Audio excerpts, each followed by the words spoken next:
Vamos falar hoje sobre os blocos de repetição do tipo while, aqueles blocos que repetem um trecho de código enquanto uma determinada condição é verdadeira. Eu tenho esse pequeno bloco de código, que é composto das seguintes instruções. Na linha 2, a variável n é inicializada com o número 2. Na linha 5, eu vejo o comando while n menor que 100, o que significa enquanto n for menor que 100. Como que isso funciona? Eu vou executar. N começa com 2. Chega na linha 5, n é menor que 100? Sim. Então entra no loop com n igual a 2. O valor de n é substituído por n ao quadrado. Então n se torna 4. Depois de esse bloco de duas linhas ser executado, ele vai testar novamente a condição n menor que 100. Como 4 é menor que 100, ele executa novamente. Isso vai se repetir. E eu vou ver os valores de n. n igual a 2, 4, 16. Até que 16 ao quadrado é 256, 256 não é menor que 100 e a execução é interrompida. Nós saímos do bloco e são executadas as linhas posteriores. Então eu vejo, saiu do loop com n igual a 256. O valor de n na saída não satisfaz a condição de permanência. A linha 7 poderia ser reescrita usando o operador de atribuição aumentada. N asterisco asterisco igual a 2. O efeito é exatamente o mesmo. Nesse caso, eu evito usar o operador de atribuição aumentada, porque muita gente não é acostumado com essa notação e pode achar um pouco esdrúxulo. Vamos agora para o nosso próximo exemplo. Nesse exemplo, o programa pede para o usuário digitar uma string, uma palavra com pelo menos 5 letras. Se a string digitada tem menos de 5 caracteres, um erro é emitido. Caso contrário, a palavra é aceita. Deixa eu mostrar. Eu uso essa função input, que pede para o usuário entrar com uma string, e executo. Eu vou digitar uma string com menos de 5 caracteres. Por exemplo, casa. Ali aparece aqui em cima. Ele diz, a palavra digitada tem menos de 5 letras. Vou executar de novo a célula. Agora eu vou digitar uma palavra com pelo menos 5 letras, como casas.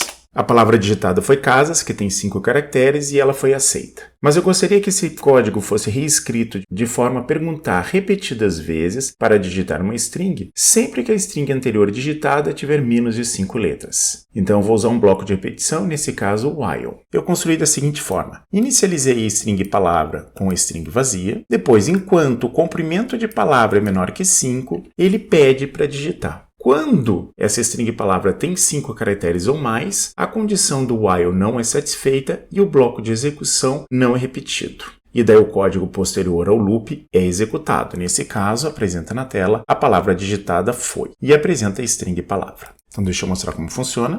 Ele pede para entrar com uma string, eu vou botar uma string com menos de 5 caracteres de novo, casa novamente. Ele pede de novo. Vou colocar de novo com menos, botar com 1 caractere. Pede de novo, agora nenhum caractere. Bom, vou parar de brincar aqui, vou digitar uma palavra com 5 caracteres ou mais. A execução é terminada e aparece a palavra digitada foi casas, que é o que estava depois do bloco de repetição. Vale observar que quase sempre que a gente usa um bloco while, a gente precisa inicializar a variável do loop manualmente, diferente do for, que inicializa a variável a cada passo. Vamos para o nosso próximo exemplo. Agora um problema matemático. Encontre o primeiro número inteiro positivo, tal que a soma 1 mais 2 mais 3 mais 4 mais 5 e assim por diante até n seja maior que 50. É claro que tem maneira mais algébrica de resolver esse problema. Eu vou resolver implementando literalmente essa soma. Eu começo inicializando com 0, um acumulador chamado soma, e uma variável n, que é inicializada com 1. Depois, o bloco de repetição vai ser repetido enquanto a soma for menor ou igual a 50. E aqui já fica a observação, sempre cuidar com as condições, se é menor, menor ou igual, maior ou maior ou igual. Isso é sempre uma boa fonte de erro, aquele famoso erro por 1. Como eu quero um número positivo que seja maior, a condição de permanência no loop vai ser falsa quando for menor ou igual. Aqui eu instrumentei o nosso código para a gente ver o que está acontecendo passo a passo, botei um print, entrou no loop com n igual a n e soma igual a soma. Depois soma é atualizado com soma mais n e por fim n incrementado.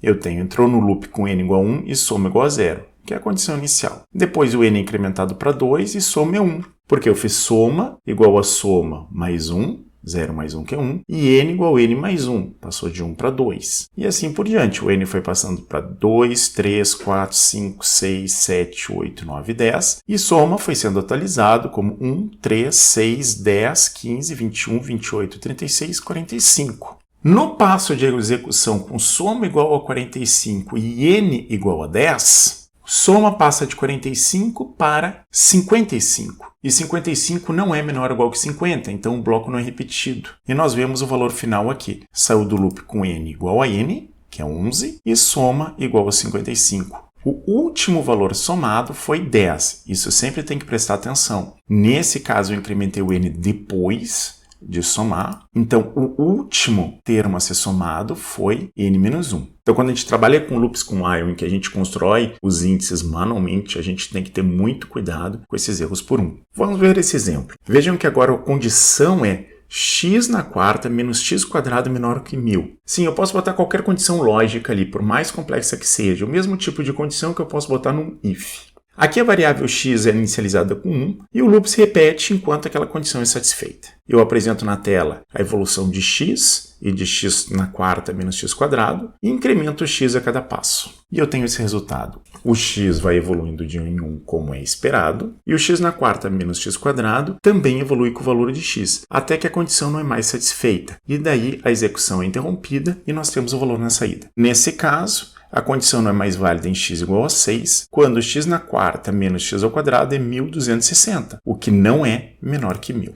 Então, o loop while tende a ser um pouco mais flexível que o loop for, embora seja um pouquinho mais trabalhoso porque ele precisa ser feito de forma manual. Se a minha necessidade é construir outra lógica, como por exemplo incrementar o x de 2 em 2 ou de 3 em 3, é muito simples de atualizar, basta mudar a linha em que isso acontece. Por exemplo, aqui x igual a x mais 2, e eu tenho outro resultado. Vamos para o nosso próximo exemplo. Nesse exemplo, a condição do loop é sempre satisfeita, porque 0 sempre é igual a 0. Então esse loop vai se repetir indefinidamente, 0 sempre será igual a 0. Mas lá dentro tem a cláusula break. Quando o controle passa pelo break, a execução do loop é interrompida, e o código posterior ao loop é que é executado. Nesse caso, quando n é igual a 10, o loop para. E daí nós vemos aquele print e o valor fora do loop. Deixa eu mostrar. O loop é repetido dentro do loop com n igual a 1, que é o valor inicial. N incrementado, passa para 2, para 3, 4, até que chega em 9. Quando n é igual a 10, esse if interrompe o loop. Então essa linha nem chega a ser executada.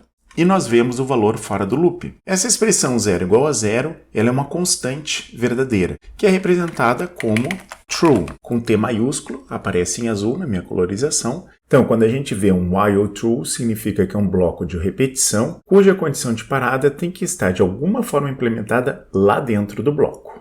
Vamos para o nosso próximo exemplo.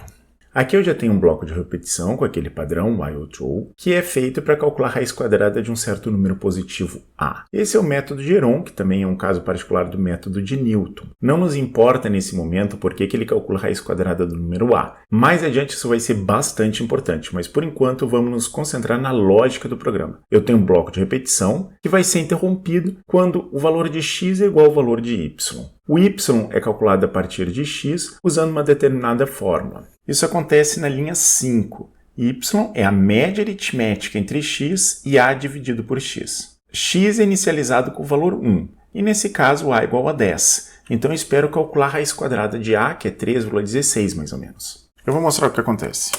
X começa com 1 e y é 5,5. Daí, nessa linha 11, o x se torna y. Então, a gente recomeça o loop, mas o novo valor de x no início do bloco é o valor de y calculado no passo anterior. Daí, o x é 5,5 e y calculado é 3,65. E assim até chegar em 3.16, 22, 77, 16 e mais alguns dígitos, que é quando o valor de x é igual ao valor de y. Quer dizer, o meu loop não tem mais evolução, eu fico calculando sempre a mesma coisa. Então a condição de parada nesse caso é quando x igual a y. Deixando bem observado que a maneira correta de comparar dois números em ponto flutuante não é usando a igualdade, mas verificando que o módulo da diferença é menor que uma certa tolerância dada. Eu fiz uma outra videoaula sobre isso, mas nesse momento eu não quero entrar nesse tipo de detalhe. Observe que esse tipo de loop é perigoso, porque se a gente erra a lógica, o loop vai se repetir indefinidamente. Então é comum a gente estabelecer um número máximo de iterações e transformá-lo num loop do tipo for. Aqui eu defini a variável max passos, com 100, o que significa que eu vou realizar no máximo 100 passos. Depois eu uso um loop do tipo for e coloco a mesma lógica lá dentro.